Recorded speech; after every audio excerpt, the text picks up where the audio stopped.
উসমান হাদির উপর যেই হামলা হয়েছে সেটা একটা বিচ্ছিন্ন ঘটনা। আমরা পুরো ছাত্র জনতার পক্ষ থেকে আমরা এই ধরনের মন্তব্যের তীব্র নিন্দা এবং ঘৃণা জ্ঞাপন করছি। বড় অঙ্কের টাকার বিনিময়ে এই পতিত ফেসিস্টদের মামলাগুলো প্রত্যাহার করার জন্য, তাদের জামিনের জন্য তারা কাজ করছে। আমরা 3 দফা দাবি নিয়ে আজকে স্বরাষ্ট্র মন্ত্রণালয় ঘেরাও করেছি। ইতিমধ্যে আমাদের একটি মিটিং হয়েছে। আমরা আমাদের দাবিগুলো আপনাদের সামনে উত্থাপন করছি। আমাদের 1 নম্বর দাবি, আমাদের ভাই উসমান হাদির উপর গুলিবর্ষণের সঙ্গে জড়িত প্রত্যক্ষ হামলাকারী, পরিকল্পনাকারী ও সহায়তাকারী সকল সন্ত্রাসীদেরকে গ্রেপ্তার করতে হবে। গোয়েন্দা সংস্থা সহ রাষ্ট্রের সকল সংশ্লিষ্ট অর্গানকে দ্রুত জবাবদিহির আওতায় নিয়ে আসতে হবে এবং যাদের গাফলতি প্রমাণিত হবে তাদের বিচারের মুখোমুখি করতে হবে। একই সঙ্গে যারা এই হামলাকে সমর্থন জুগিয়েছে, হাদি ভাই এবং জুলাই বিপ্লবীদের হত্যাযোগ্য করে তুলেছে, সেই কালচারাল ফেসিস্টদেরকে সামাজিকভাবে বয়কট করতে হবে। এইসব ব্যবস্থা অনতিবিলম্বে দৃশ্যমান করতে হবে।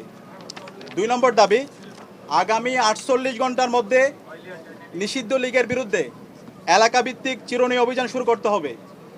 নিষিদ্ধ ঘোষিত সংগঠনের বিভিন্ন স্তরের সকল সন্ত্রাসীদেরকে গ্রেপ্তার করতে হবে এবং সব ধরনের অবৈধ অস্ত্র উদ্ধার করতে হবে। এই বিষয়ে সরকারের অবহেলা আমরা সহ্য করব না।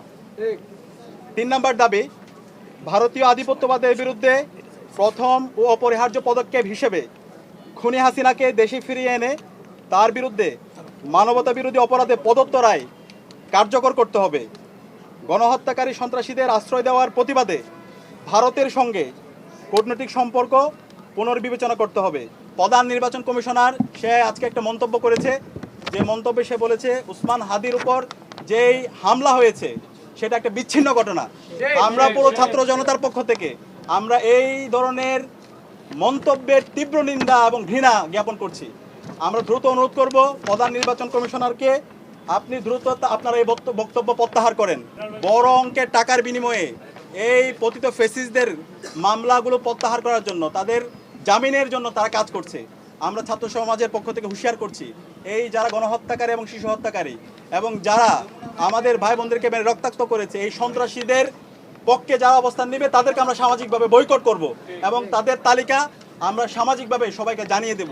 এই জায়গায় এই অপরাধীদের বিচারের প্রশ্নে, খুনি হাসিনার বিচারের প্রশ্নে, নিষিদ্ধ ঘোষিত ছাত্রলীগ, যুবলীগ, আওয়ামী লীগের বিচারের প্রশ্নে এবং এই দিল্লির দাসত্বের বিরুদ্ধে আমাদের একটা জাতীয় ঐক্যমত দরকার। আমরা আশা রাখছি বাংলাদেশপন্থী যারা আছে, দীর্ঘ ফেসিবাদ বিরুদ্ধে যারা আন্দোলন করেছে, আমরা সবাই ঐক্যবদ্ধভাবে আমাদের এই ফেসিবাদের পতিত ফেসিস্টদের বিরুদ্ধে এবং খুনি হাসিনার বিচারের প্রশ্নে আমরা ঐক্যবদ্ধভাবে আমরা আমাদের আন্দোলন সংগ্রাম জারি রাখবো। এবং যে 3 দফা দিয়েছি, এই 3 দফা যদি দ্রুত সময়ের মধ্যে আমরা যদি এটা কার্যকর ব্যবস্থা দেখতে না পারি, তাহলে আমরা সারা দেশের মুক্তিকামী ছাত্র জনতাকে সাথে নিয়ে আমরা জুলাই যেভাবে রাজপথে নেমেছিলাম তার চাইতে আরো শক্তিশালীভাবে আমরা রাজপথে নেমে আমরা গণ আন্দোলন গড়ে তুলব। ডাকসুর বিবি আমাদের যে ছোট ভাই কায়েম যে কথা বলছে তার প্রতিটা দাবি যৌক্তিক। আমরা এই দাবিগুলি এর আগেও আমরা কিছু কিছু আপনাদের সামনে বলছি, যে আমরা এবার গতকালকে মিটিংয়ের পরে বলেছি যে এইগুলি আমাদের আরও বেগবান করতে হবে এবং তাদের এই যৌক্তিক দাবিগুলি আমরা অবশ্যই করব। এবং এই আরেকটা জিনিস হলো, আমাদের ওসমান হাদি ভাই এখন যে অসুস্থ, আপনারা তার জন্য একটু দোয়া করবেন, ওই যেন আবার সুস্থ হয়ে আমাদের মাঝে ফিরে আসতে পারে। এই জন্য আমি আপনাদের সবাই দোয়া কামনা করি।